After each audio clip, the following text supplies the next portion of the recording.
this 9-ball in the side pocket. And Suzanne Peters will have a 2-game lead.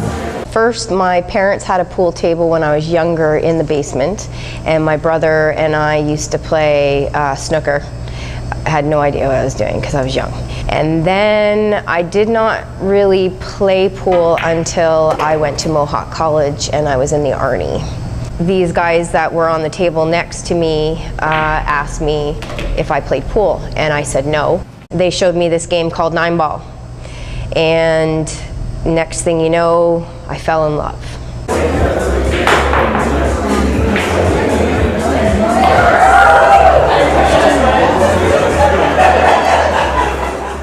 It's a wow moment because Canadians in the pool industry, especially women cue sports, it's very difficult to get your name out there.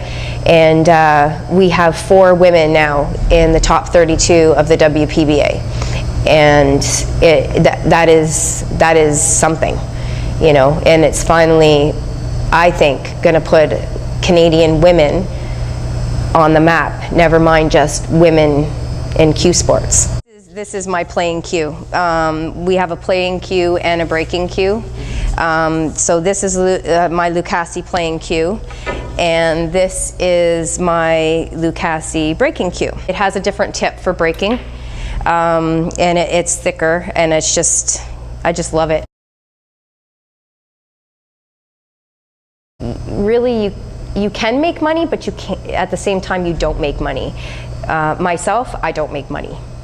So this is just something that I'm passionate about, and you know, running your own business, having a family, everything, you got to sort of level it out, but it doesn't always work out that way. So the money situation, if you can afford to go to a tournament, you go to a tournament, but anything to do with the WPBA, I'm in. 100,000% I'm in.